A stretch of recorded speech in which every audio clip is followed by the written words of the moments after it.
Okay, so you got it now, Gary. All right, thank you so much. First off, I want to say thank you to Stephen for inviting me to be here this evening. I'm just extremely grateful to be here. My name's Gary Miller, and I'm an alcoholic. And I love AA, and I'll tell you a little bit about how I got here. I was born a long time ago at an early age, and I came from a good, strong Christian family. I'm the one of three children. I'm the youngest and the only boy. My parents were, I was not born in an alcoholic home. There was no alcohol in our home. I went to church on a regular basis. That was never an issue.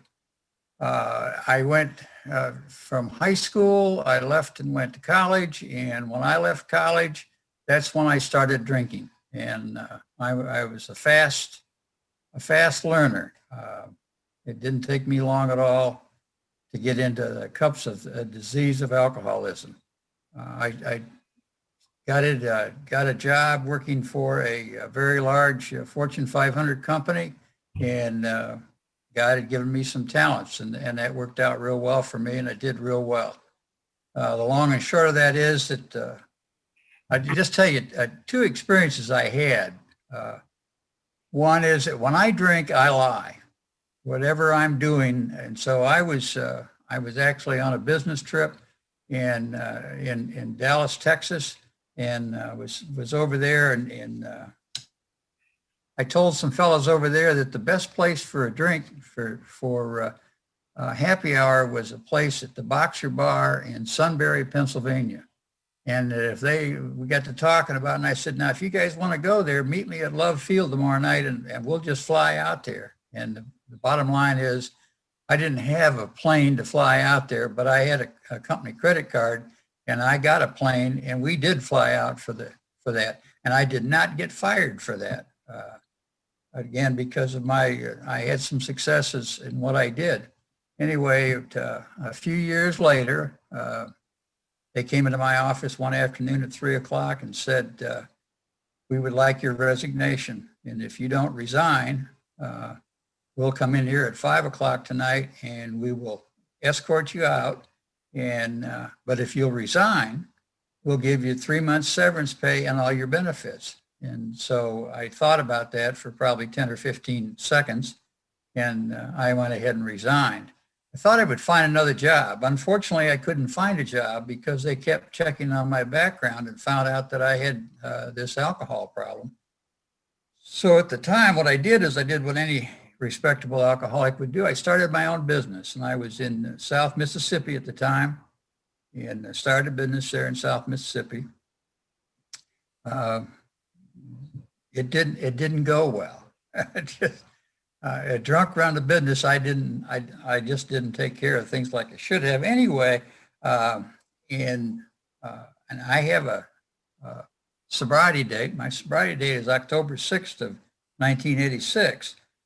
And sometime in February of 86, I was just freshening up my second drink. I was down to drinking 2 drinks a day.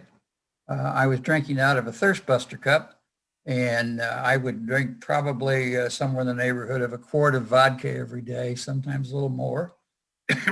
And my wife at the time caught me freshening up my drink, and it had never been said to me before, but she looked at me and said, "You're an alcoholic."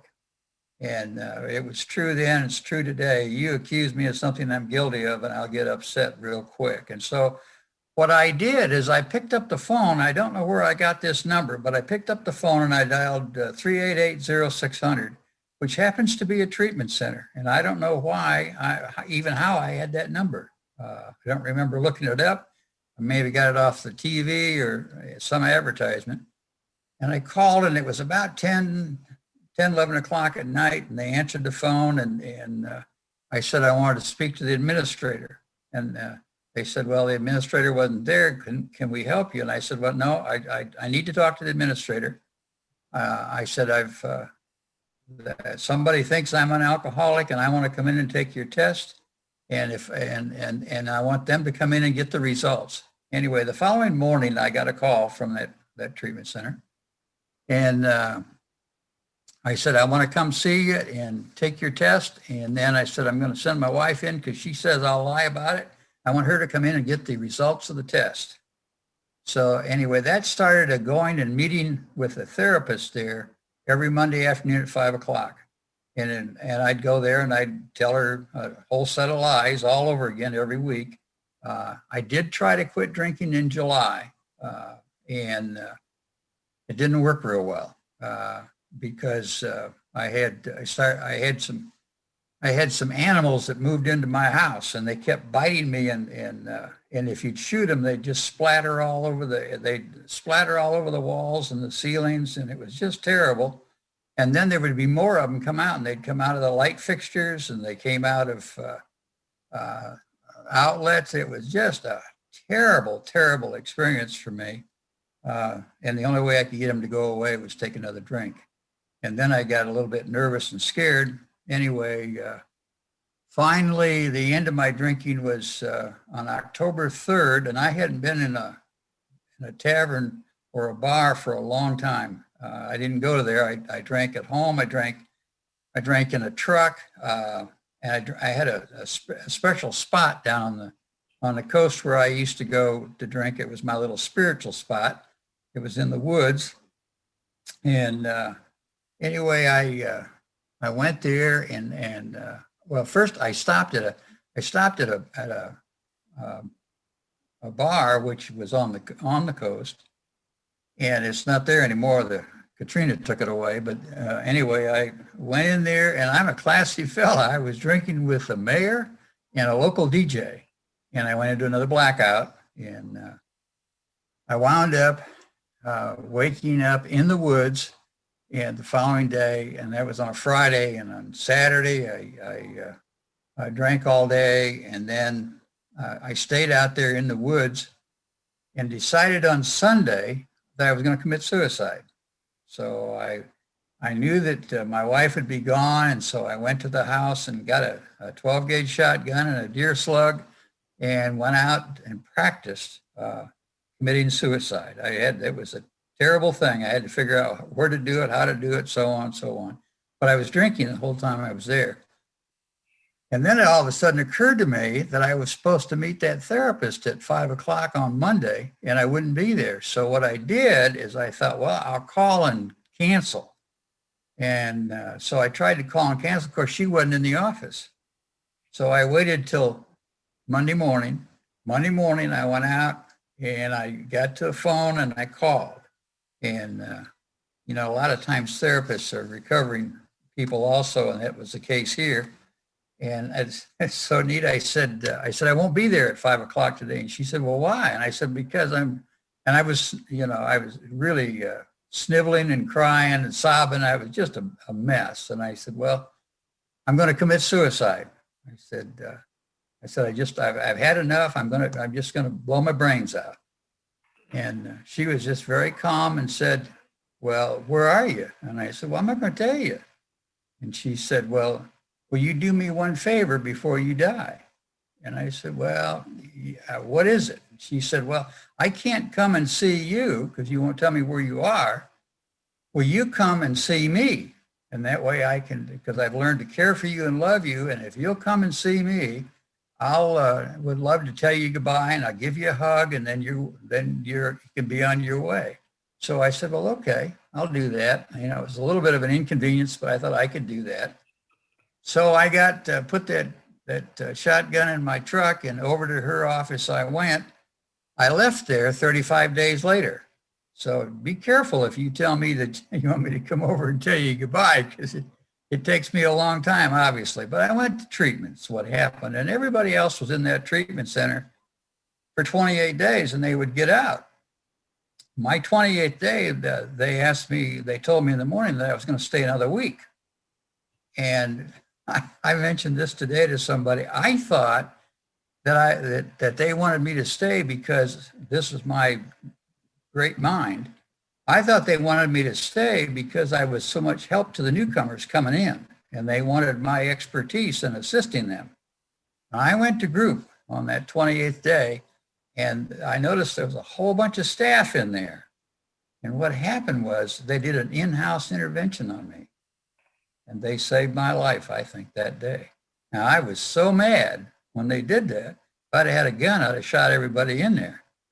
But when I left there 35 days after I went in, my truck was still parked in the parking lot right where it was, and the only thing was missing was the gun. The gun was gone. Now my story of getting sober. They told me when I left that I had to get a sponsor. I didn't want to really get a sponsor. I thought I was too smart for that. Because when I was in treatment, one of the things, they gave me a big book and they gave me a 24-hour book. I'll never forget, I read that 24-hour book the first night I was there. And I read a bunch of the big book. So I went to somebody on staff and said, well, what do we do the second year? Because I've already gotten through the first year. and they said, well, you just hang around, you'll be all right. So anyway, when I left there, number one, my wife had had enough. And she changed the locks and she'd gone to an attorney and had filed for divorce. So I couldn't go back. I couldn't go home. So I went to a motel. 2 days later, they locked me out of the motel to tell me that my credit card wasn't any good. So when I started out, my first 30 to 40 days of treatment or of sobriety was very, very uncomfortable. But I got a place to live, and then the magic happened. I got a sponsor. And Tom was my sponsor. Just the most loving, caring person I've ever met in my life. And he said to me early on when I talked to him, he said, well, sponsorship is a commitment. And I said, okay. And he said, well, it's a two-way commitment. He said, I'll commit to you and you need to commit to me. And he said, I'm retired. And he was retired military.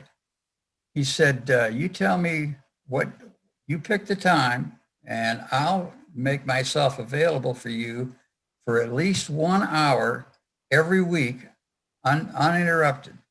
And so I picked 3 o'clock on Friday afternoon. And he said, okay, just come to my house. Now I need to say this, that what he said and what I heard him say is probably two different things. But what I heard him say is, you better be at my house at 3 o'clock on a Friday afternoon. Because he said, if you're late and you don't get here in time, don't bother to call me because I won't answer the phone. Because it's your time and this is your time and I got nothing else to do. So I'll just be sitting here waiting on you. And so don't worry about it. If you don't show up, I'll just be here.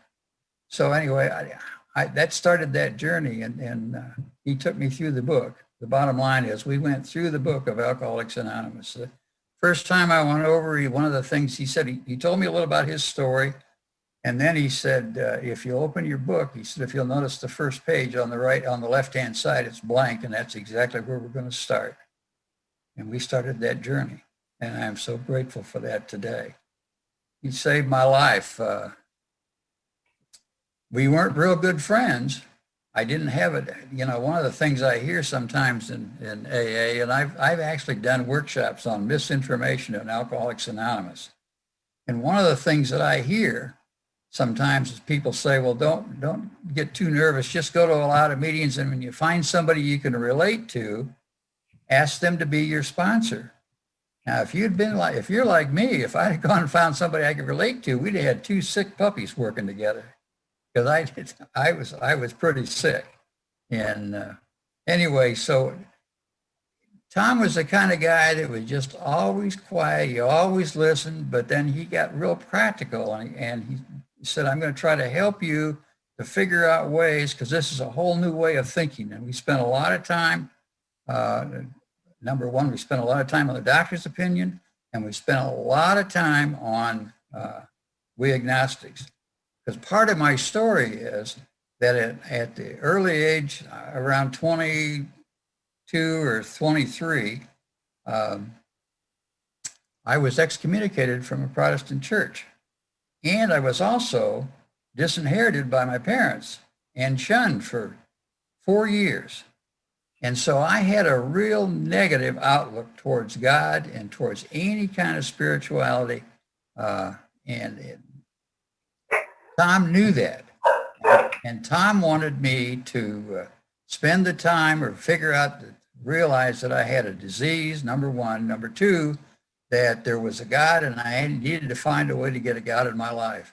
And so he started to teach me some practical things to do. One of the things that he said to me early on was, I'm going to help you so that you make sure you can do your meditation every morning. He said, I'll give you a way that you will never forget to do it. You'll have to choose not to do it. And he said, just take your meditation books and put them on the floor in front of the commode. And he said, that way you'll always, that's the first thing you're going to do when you get up is you're going to go to the bathroom. And he said, if you'll put them on the floor in front of the commode, you'll have to make a decision not to read them, not to pick them up and read them. If you were to come to my house today, my meditation books are on the water closet, the commode, and they've been there every day. It's never missed. I've kept them there. He told me several little things that have worked very, very well in my life. When I got into Alcoholics Anonymous, one of the things he told me is that don't take what you want and leave the rest. Instead, he said, take it all. Some of it you won't use, but put it in your back pocket because someday you may need it. And so don't you start making a decision of what you're going to take and what you're going to leave. He taught me AA etiquette. One of the things he taught me was how to go to a meeting and sit down and listen. He just taught me all kinds of little things. Because when I came into Alcoholics Anonymous, what I really wanted was I wanted a rich woman. If I could find a woman that had some money, that's all I needed. I needed money, and because I was also in a lot of trouble. I'm going to tell you, God wants me sober. I am fully aware of that. One of the things I mentioned is I made that phone call. The phone call that I made to the treatment center that day, or not to the treatment center, but that morning I was going to commit suicide, was on a block wall of a building that had been burned, but the phone still worked. And I used a pay phone there and called. When I got out of treatment, the next time I went by there, that phone was gone. It was taken off of there. And that's just how God works in my life. The other thing is that God wants me sober because I thought I was pretty sharp guy. Well, I got out of treatment the 11th of November. By Thanksgiving, I mentioned the fact that I had my own business. In my business, things were a little bit tough, so I just had not bothered to pay the fiduciary taxes. I was withholding from the employees' checks. I filled out the coupons, and I used to put them in the drawer, and I always thought someday I'll do that. And I worried about it. I thought they'd come get me, but after about 4 or 5, 6 months of that, and they didn't come get me, I thought I was going to be okay. Well, guess what? God said, that guy ain't going to go. And I argued with when I getting ready for my aftercare plan, they wanted me to commit to 3 meetings a week. And I said, no, I can't do that. I'm too busy. So God just called up the IRS and said, you need to go down there and see that guy because he hadn't been paying his fiduciary taxes. I got my notice to show up for court right after Thanksgiving. And that just scared the bejesus out of me. And then by the first week in December, they were nice enough to send me a copy of the warrant for my arrest.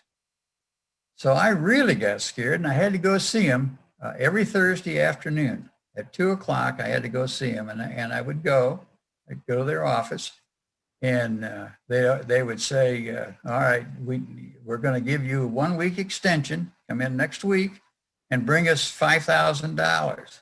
And then we may extend you another week. We may give you a little bit more time. Well, I didn't have $5,000. I didn't have $5, let alone $5,000. So then the state came in and put a lien on my property and a lien on everything I owned in my business. So I was just really in a world of deep doo-doo. But then the perception, and it talks about it in the big book, we have a perception problem. Clancy always talked about our perception problem. My perception was that they would not arrest me in an AA meeting. Now, nobody told me that. Since this time, I've seen people arrested in AA meetings, but nobody told me that. So what I did is I started going to AA meetings. Now, it's amazing in Gulfport, Mississippi, where I got sober, there's a clubhouse there, and they started meetings at noon and meetings at 5:15. And they had a nightly meeting at 8 o'clock.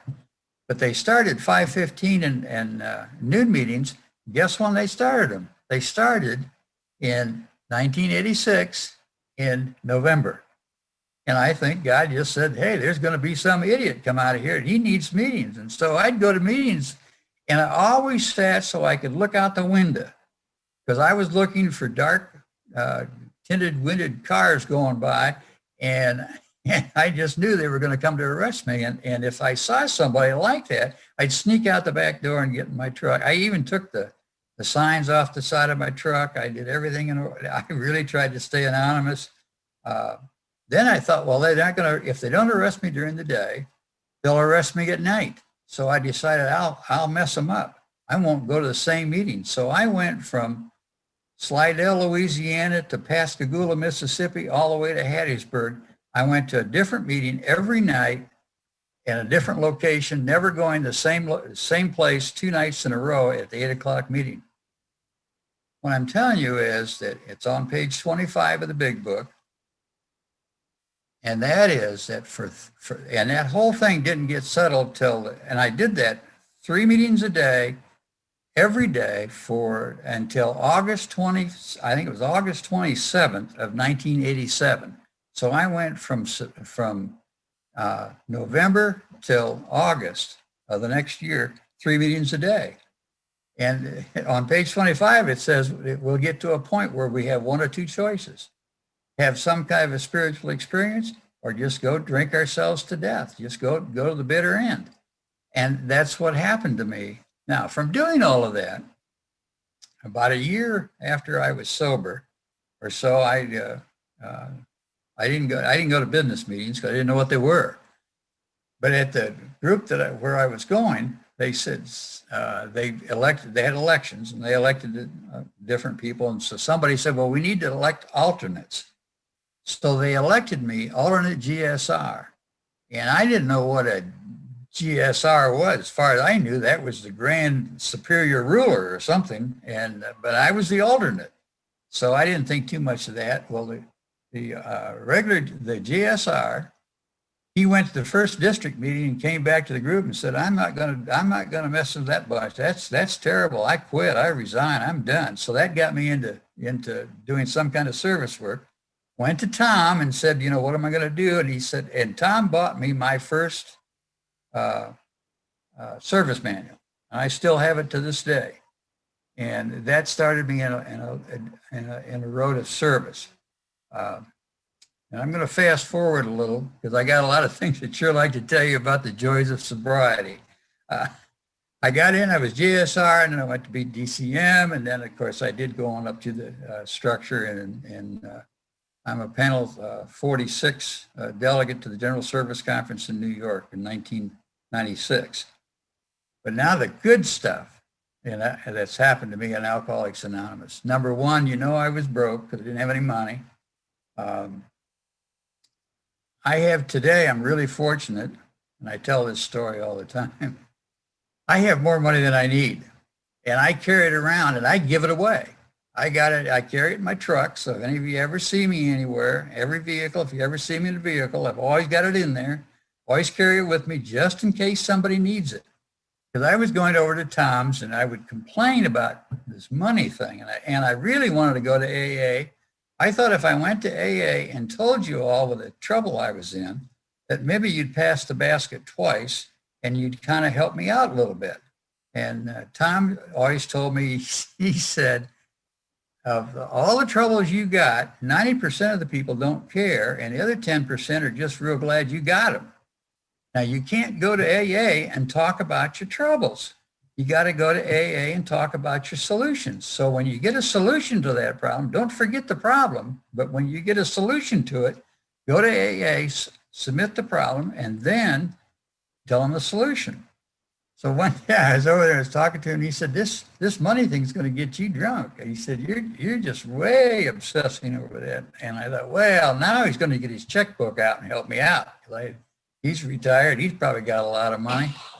And so I never forget at the end of the time, I always sat at the second chair in the counter at his house. And he stood up and he got over at that counter and he slid down 2 pennies and 2 nickels. And he said, here, go throw these in the floorboard of your truck. And wherever you go, you'll always be worth 2 cents.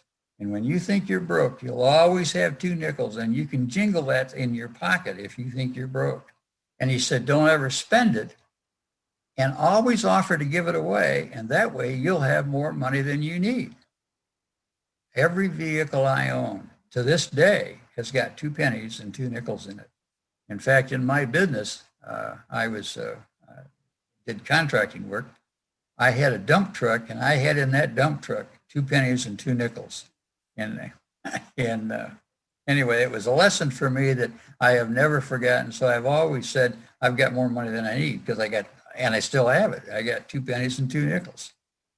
Anyway, in 1991, in the fall of 1991, a guy came into my office, and by this time I wasn't very anonymous.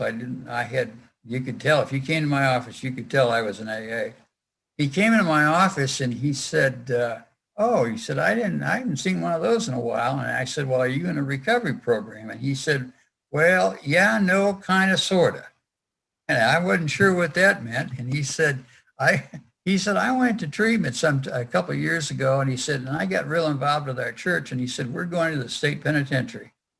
And he said, they want an AA meeting there, and they've asked me if I would conduct one. And he said, I don't know how to do one. Do you know how to do an AA meeting?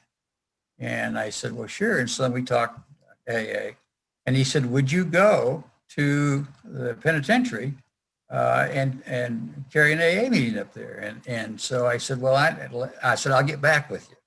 I didn't do anything at that stage in my life. I was about 4 or 5 years sober, but I always made sure I checked with Tom first. I called Tom.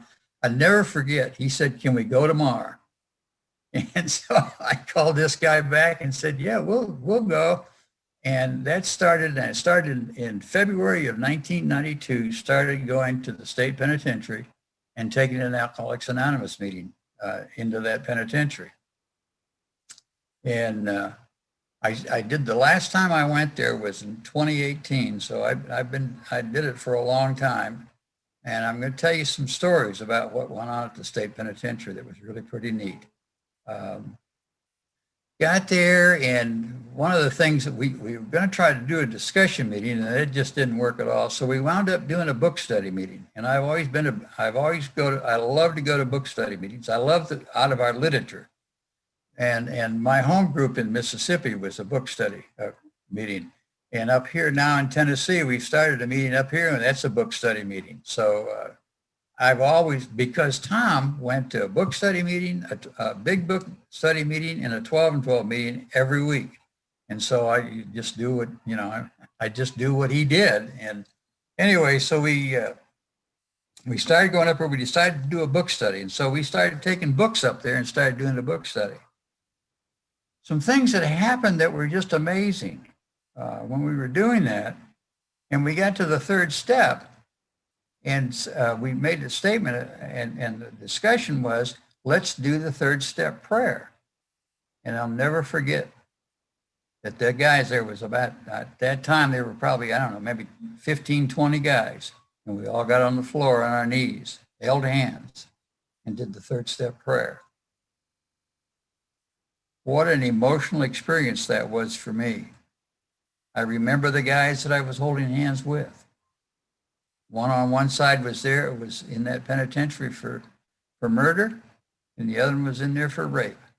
And here I was on the floor, tears running down our cheeks, praying the third step prayer. There's a guy on this tonight on this Hollywood Squares, and I happen to just look at him right now. And he also went there, and he was amazing. And he was a volunteer, and I had the pleasure of riding with him, and we'd ride up there together. And it was an hour and a half drive. It was from my house to the penitentiary was 97 miles one way. And I did it every Thursday night. and did it I never missed a Thursday night for 7 solid years. And then finally we got some other folks to go, and we used to take a couple meetings up there, and that all kind of broke apart after Katrina. Katrina kind of messed that up a good bit. I'm going to tell you a story about that one. While we were there in 1994, we had some guys that were going through the steps, and one of the guys that was in there came to me and said, I want to do a 5th step. And they were talking about how to do it, and they couldn't write things down. Had to be very careful about where they put things because they could get, people get into it. And so he had done a 4th step, and he did it in like shorthand so that he could do it. But anyway, he didn't know where I lived. He knew I lived on the coast, but he didn't know where I lived as far as an address. We don't give him addresses. I knew him. He didn't know me, and I knew his crime, and I knew why he was there. Tanya, my 17-year-old neighbor, lost her life as a result of his, and that's why he was there. He was one of 2 fellows, and I knew that. And so he came to me and asked me if I'd take his 5th step. Well, I really didn't know if I could do that or not. And so I asked Tom, and Tom said, well, why not? If you're spiritually fit, you'll be able to do that. And so in April of 1994, I went up there one Sunday morning, had to be there at 8 o'clock in the morning, and they gave us, left us special privileges. They pulled him out, and we were in an office by ourselves till 2:30 in the afternoon. They brought us our meals there. I ate a prison meal there. I guarantee you that wasn't a joy. But anyway, we spent a lot of time on our knees on the floor praying, and he got some relief because he had turned state's evidence against the other fella. And so he got life, and the other fella is on death row in the state of Mississippi right now. What a healing experience that was for me. It just, and for him, I'm sure, but definitely for me. There's just some things that, I almost missed this thing. I came within a whisker of missing this thing. When I got to treatment, for example, that first day, I begged them to let me get out. I said, I need to go home. I'm going home.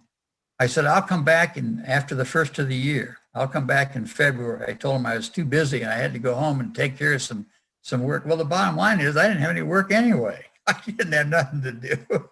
I had run that business in the ground. Anyway, I was fortunate that I've had other experiences like that in the penitentiary. That's just been a wonderful part of my life and part of my experience. I'll tell you that at 17 years sober, I was asked to go speak at a treatment center in Lafayette, Louisiana. And from Long Beach to Lafayette's a pretty good ways, and it's a Monday night. I was supposed to be there. Monday nights, my old home group on the coast was on Monday night.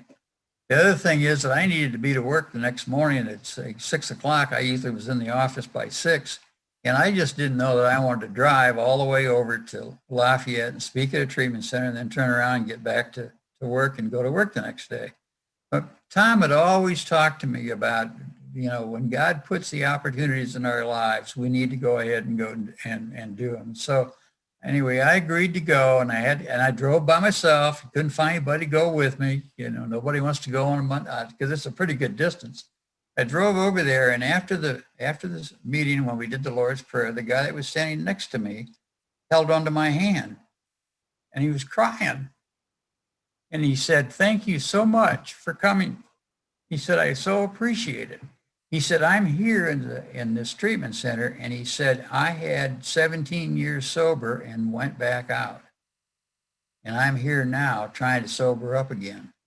And then I realized why God put that opportunity in my life, because I was 17 years sober. And, I've mentioned this, I say this all the time, that the miracles in my recovery, the miracles of my recovery are two-part. God provides the opportunity, and I've got to be responsible for the preparation. And when opportunity and preparation meet, a miracle will happen. And it has in my life over and over and over again. So today I jump at opportunities. When there's an opportunity, I'm there. Count me in. I want to go. I am so guilty of contempt prior to investigation. I'll think of, I can justify behavior that's unacceptable. I'm going to tell you a little bit about my parents, and my parents are both dead. My father died. I had the opportunity to make amends to my father. I was about 5 years sober when he died, and I'm so grateful that I had that. But I wasn't able to be the real son that I would have liked to have been. Didn't have enough experience in Alcoholics Anonymous yet. But the real pleasure for me was my mother. And Tom used to say to me, if you're going to be a son, act like a son. If you're going to be sober, act like you're sober. He said, I remember one time he said to me, how long have you been sober? And I said, I don't know, I was like 90 days sober. And I said, 90 days. And then he didn't say anything more. And I said, well, why did you ask? And he said, oh, I just wondered how somebody acts when they're 90 days sober. Now that stuck with me forever.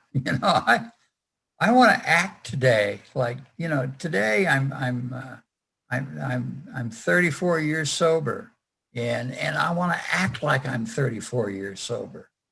I don't want to act any differently than that. That's the way I want to act. Anyway, in the year 2000, my two sisters were going to be gone, and for the holidays. And they weren't going to be able to be with my mother. My mother was in an assisted living situation, and at the time I was available. I was single and I was available, and so I decided I would go spend the holidays with my mother, and I did. And I went to Ohio. I was born and raised in Ohio, and I went up to see my mother, and was up there for a week. And during that week, we had some wonderful times. My mother could have, when she died, she was 90 years old. She could have picked up a 90-year chip. To my knowledge, my mother never took a drink in her life. She was just a fine, fine Christian lady. Taught Sunday school class, the same Sunday school class for 45 years. And when she went into that assisted living place, the people that were in there, they all knew her. Some of them, the people that worked there, she had taught them in Sunday school class. She taught their kids in Sunday school class. She taught their parents in Sunday school class. So they all knew her, and she was just a star there. And my mother was losing her some of her faculty. She's having some difficulty, and so I would go see her and just spend time with her. But while we were there, I said, Mom, I want to spend time. At that time, she had her own place, and so I said, well, Mom, I want to spend time with doing the things that you do for your meditation in the morning. And we sat at the kitchen table and read and prayed together and just had the son and mother time that we should have had. I was so grateful, so grateful I did that. And during that period of time, she told me one day, she said, well, Gary, she said, when you were gone, she said, I was just so worried about you. And she said, they lived on the farm at that time. And she said, sometimes I couldn't sleep. And so I'd get up and quietly walk down and get downstairs and sit in the living room in the dark. And she said, Dad would come down, and all of a sudden he'd wake up and he'd come down and he'd say, Mommy, are you okay? And she'd say, yeah. And he said, you're worried about Gary, aren't you? And she said, yeah. And she told me how they used to stand and pray for me. And I wasn't there, and I never was there. And then I had that chance for that week to spend the time with my mother.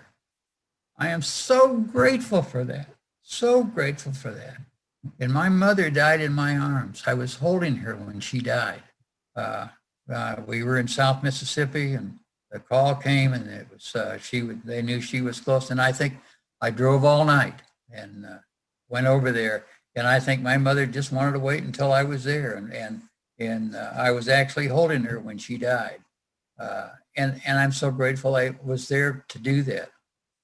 I want to tell you a little story that I heard, and I think it's kind of cute, and that is that there were two contractors last week were sitting up in Fairbanks, Alaska, and they couldn't work because the weather was too bad. So they were at a coffee shop, and when they were there, they got to talking, they talked politics and they talked all kinds of stuff. Finally got to talking religion. And the one guy said, well, I said, I don't believe there is a God. He said, that's just a bunch of malarkey. He said, I'm a real atheist. And the other guy said, well, I believe there's a God. And so the atheist said, well, he said, I've got proof there's no God. And he said, well, in what manner is that? What do you say that? And he said, well, I got lost out here on the trail. I was out of town one day and I came back in. Coming back in, he said, I got lost in a whiteout. And he said, he couldn't see where I was going. He said, I knew I was in trouble. And so he said, I just dropped down on my knees and said, God, please, come and save me. And so the other guy said, well, you're here. Yeah, obviously there's God. He said, yeah. He said, no, I said, it was just some Eskimo came along and showed me the way back to town. That's exactly what happened to me in Alcoholics Anonymous. I had Eskimos coming around all the time and taking me. I had people coming to me that I didn't even know were there. They were there for any reason. If I would have gotten sober the first time I was talked to about my alcohol or about my drinking, I'd have 57 years of sobriety right now, for crying out loud. God has put opportunity in my life. I was in my early, when I was going through that situation of being excommunicated and so on, I went to see a therapist and he got to talking to me about alcohol. I want to know about how much I had to drink. And I'll never forget. I left there. I said, I ain't going back to see that quack. That guy hadn't any idea what he's talking about. And but God was knocking at the door. He was there. And that's the thing that I need to always remember. I know that I will never get as well. I'm making how long I live, I will never get as well as I was sick. And that's one of the reasons that I need to continue always to go to Alcoholics Anonymous and lose this business of being contempt prior to investigation.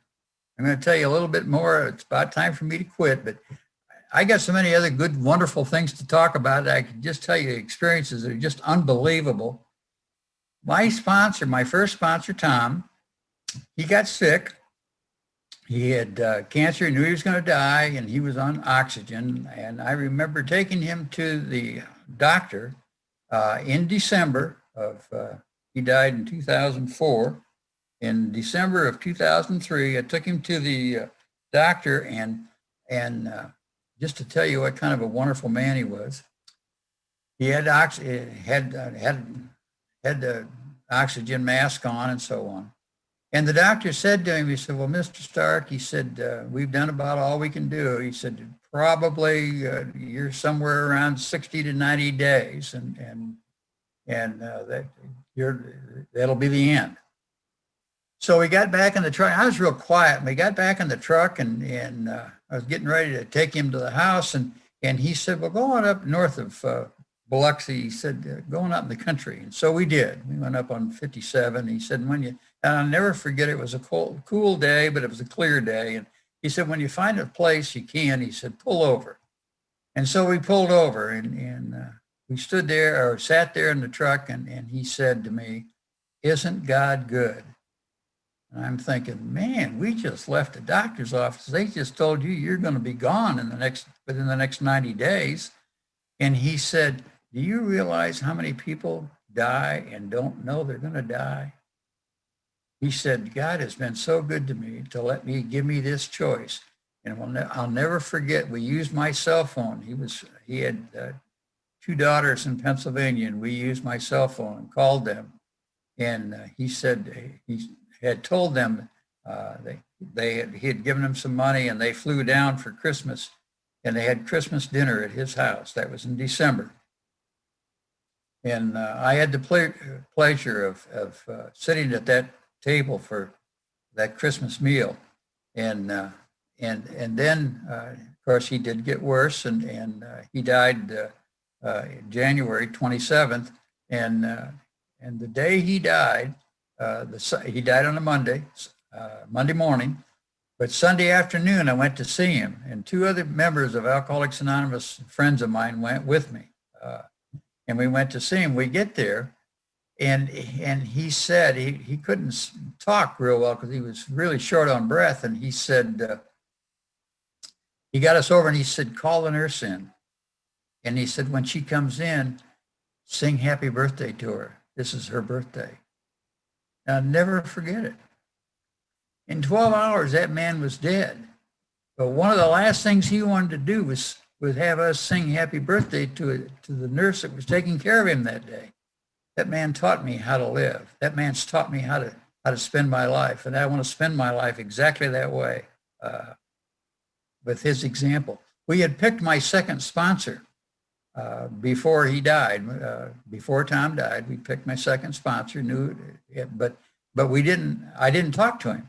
And I'll never forget, just before Tom died, I don't know, a month or so before he died, he said, did you talk? And my second sponsor's name was Tom also, ironically.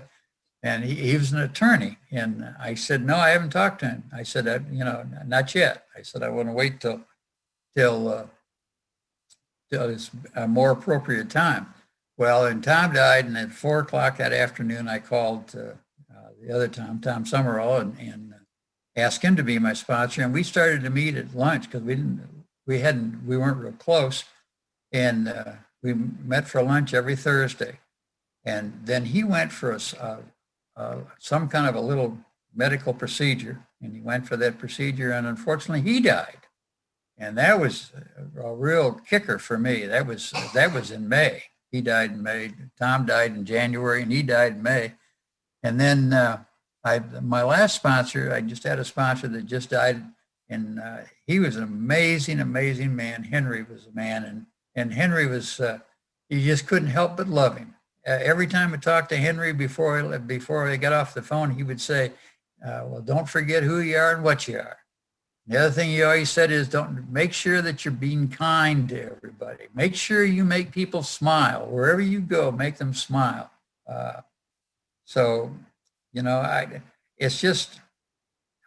just absolutely love AA. And I think about where I came from. When I came here, my mind thought it could kill. When I came into Alcoholics Anonymous, my mind thought it could kill me and live happily ever after. Little did I know that all I had to do was listen to God and hit God in my life, and I didn't want to have God in my life. And it's just, I've just had some experiences that I could tell you over and over and over again of experiences that I've had.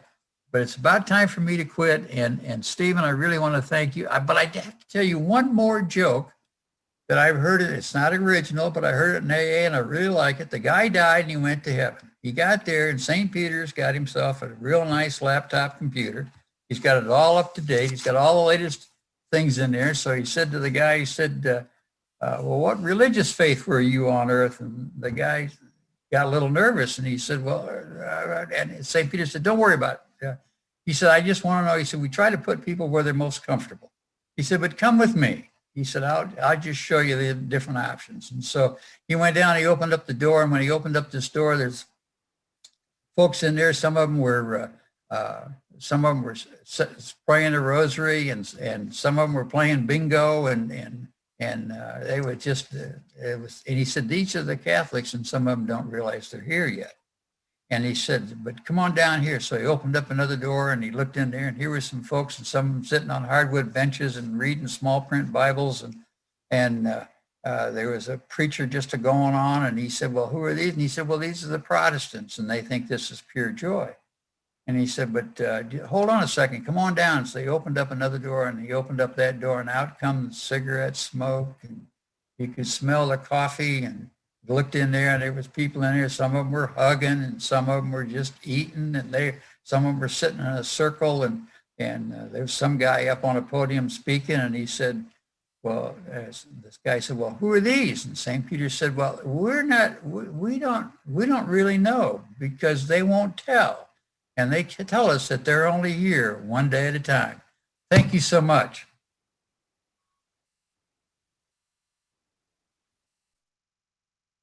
Thank you, Gary.